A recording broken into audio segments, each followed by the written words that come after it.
সেক্টরকে ব্যবহার করা হয়েছে। কোন সেক্টর বাদ ছিল? বিচার বিভাগ, প্রশাসন, কেউ তো বাদ থাকে না। সবাইকে ব্যবহার করা হয়েছে একটা চরম নির্মম ফ্যাসিবাদী শাসন ব্যবস্থা, যা বাংলাদেশি ব্র্যান্ড হিসাবে আমরা জানতাম মুজিবকে সেটা প্রতিষ্ঠা করা।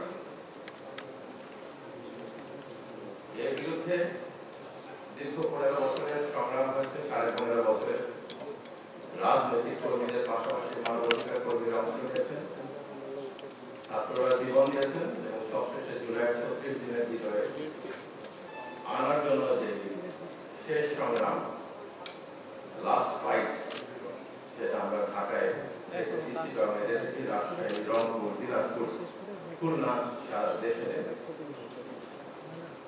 বাংলাদেশকে বদলে দেওয়ার জন্য যে সংগ্রাম, এই সংগ্রামে ছাত্ররা বিজয়ী হয়েছে।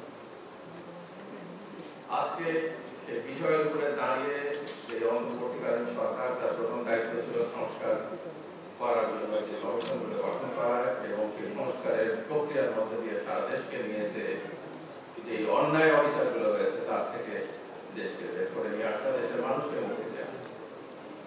এই কাজগুলি শুরু হয়েছে।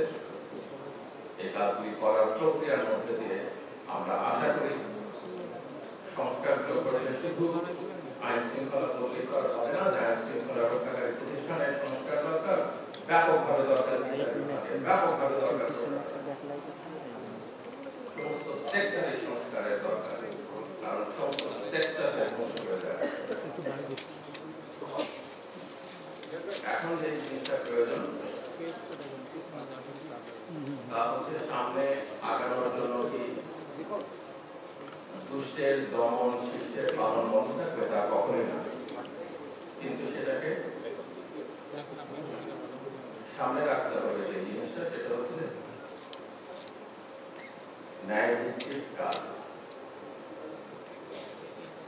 যেন বেসিক হিউম্যান রাইটস প্রিন্সিপালকে আপহোল্ড করে সমস্ত আইন শৃঙ্খলার বাহিনী বেরিয়ে যেতে পারে, যেন কোনো অবস্থায় গুমের মতো কোনো ঘটনা না ঘটে, বিচার বহির্ভূত হত্যাকাণ্ড না ঘটে, আইনের আওতায় শাস্তি দেওয়ার ব্যবস্থা যেন ঠিকভাবে হয়, আদালতগুলো যেন ঠিকভাবে ফাংশনাল হয়।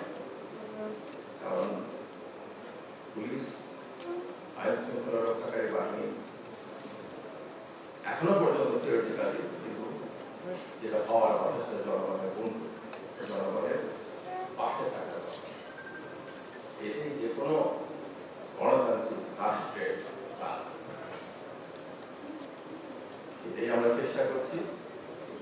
নিশ্চয়ই আমরা এই ক্ষেত্রে আমাদের কাজ থেকে পরাভূত হব না, আমরা এর থেকে বিচ্যুত হব না।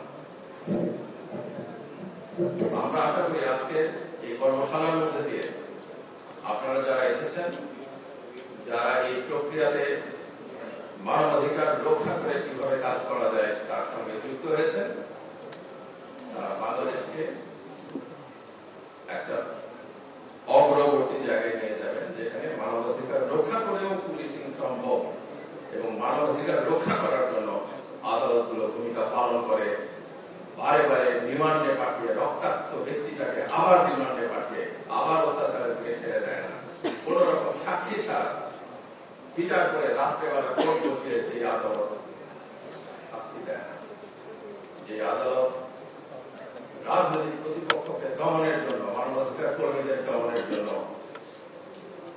জেলখানাগুলোকে ব্যবহার করে, ওইরকম একটা দেশের জন্য আমরা সবাই মিলে চেষ্টা করছি। আর সেই চেষ্টায় নিশ্চয়ই আমরা সফল হব।